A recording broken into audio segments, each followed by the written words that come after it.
Assalamualaikum warahmatullahi wabarakatuh. Kami dari kelompok 2 akan menjelaskan materi pada bab 2, yaitu menikmati cerita sejarah Indonesia, dibimbing oleh Ibu Indah Pelita. A. Mengidentifikasi informasi dalam teks cerita sejarah. Membaca novel, termasuk novel sejarah, dapat dilakukan dengan cepat. Perlu diusahakan agar membaca novel selesai dalam satu kurun waktu tertentu. Novel sejarah dapat dikategorikan sebagai novel ulang rekon, supaya tidak terjadi kesalahpahaman atas frasa novel ulang. Berikut ini penjelasan tentang jenis-jenis novel ulang.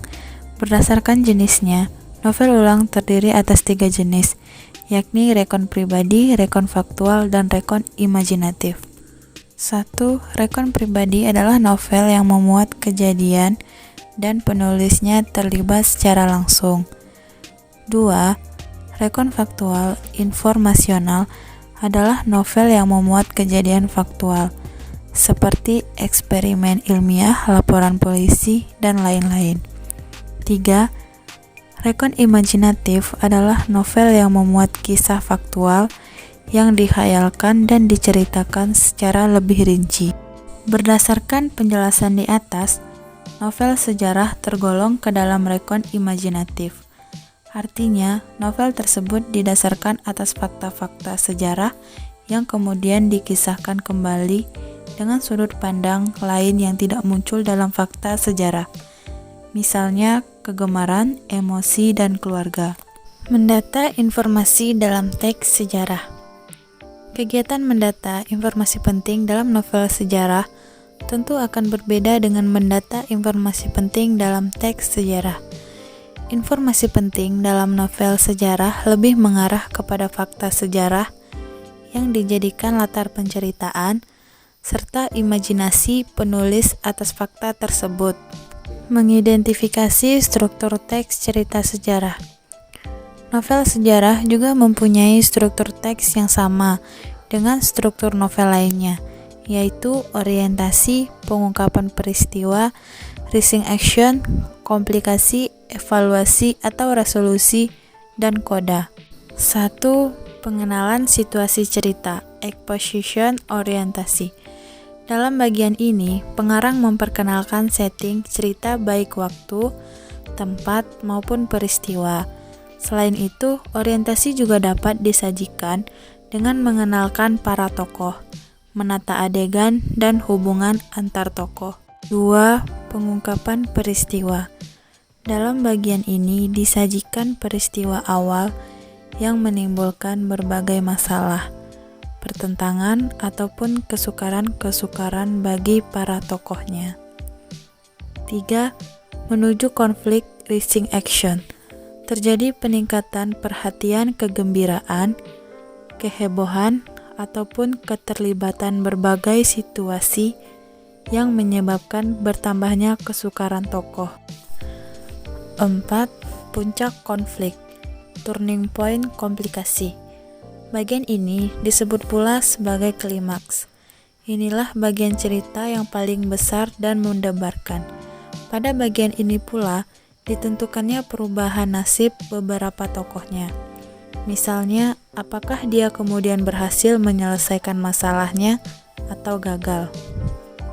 5. Penyelesaian, evaluasi, resolusi. Sebagai akhir cerita, pada bagian ini berisi penjelasan ataupun penilaian tentang sikap ataupun nasib-nasib yang dialami tokohnya setelah mengalami peristiwa puncak itu. 6. Bagian ini berupa komentar terhadap keseluruhan isi cerita yang fungsinya sebagai penutup. B.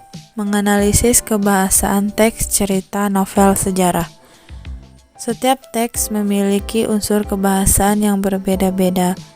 Demikian pula dengan novel sejarah. Menganalisis kebahasaan teks cerita novel sejarah. Seperti diketahui bersama bahwa novel sejarah yang dianut adalah bahasa yang digunakan dalam karya sastra pada umumnya. yakni konotatif dan emotif. Hal ini berbeda dengan bahasa ilmiah yang denotatif dan rasional. Penggunaan bahasa konotatif dan emotif diwujudkan pengarang dengan merekayasa bahasa dengan menggunakan beragam gaya bahasa, pencitraan, dan beragam pengucapan style. Menjelaskan makna kias yang terdapat dalam teks cerita novel sejarah. Selain menggunakan bahasa dengan kaidah kebahasaan seperti diuraikan di atas, novel sejarah juga banyak menggunakan kata atau frasa yang bermakna kias. Kata atau frasa bermakna kias ini digunakan penulis untuk membangkitkan imajinasi pembaca saat membacanya serta memperindah cerita. C. Mengonstruksi nilai-nilai dalam novel sejarah ke dalam teks eksplanasi. Mengidentifikasi nilai-nilai dalam novel sejarah. Nilai tersebut dikemas secara implisit dalam alur, latar, tokoh, dan tema. Nilai yang terkandung dalam novel antara lain nilai-nilai budaya, nilai moral, nilai agama, nilai sosial, dan nilai estetis. 1. Nilai budaya adalah nilai yang dapat memberikan atau mengandung hubungan yang mendalam dengan suatu masyarakat, peradaban, atau kebudayaan. 2. Nilai moral atau etik adalah nilai yang dapat memberikan atau memancarkan petuah atau ajaran yang berkaitan dengan etika atau moral. 3. Nilai agama, yaitu nilai-nilai dalam cerita yang berkaitan atau bersumber pada nilai-nilai agama. 4. Nilai sosial, yaitu nilai yang berkaitan dengan tata pergaulan antara individu dalam masyarakat. 5. Nilai estetis, yakni nilai yang berkaitan dengan keindahan, baik keindahan struktur pembangun cerita, fakta cerita, maupun teknik penyajian cerita. Menyajikan nilai novel sejarah ke dalam sebuah teks eksplanasi. Teks eksplanasi yaitu teks yang menjelaskan tentang proses terjadinya sesuatu atau terbentuknya suatu fenomena alam atau sosial. Pada teks eksplanasi, sebuah peristiwa timbul karena ada peristiwa lain sebelumnya, dan peristiwa tersebut mengakibatkan peristiwa yang lain lagi sesudahnya. D. Menulis novel sejarah pribadi. Dalam novel sejarah, penulis menceritakan peristiwa-peristiwa yang dialami para tokohnya dengan menggunakan latar peristiwa sejarah.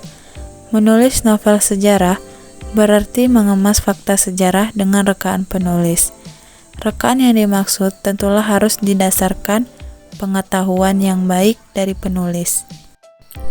Menyusun kerangka novel sejarah berdasarkan peristiwa sejarah. Peristiwa sejarah yang menjadi dasar penulisan novel sejarah adalah peristiwa yang benar-benar terjadi di masa lalu. Wujudnya dapat berupa peristiwa yang berkaitan dengan hidup orang banyak atau hidup seseorang.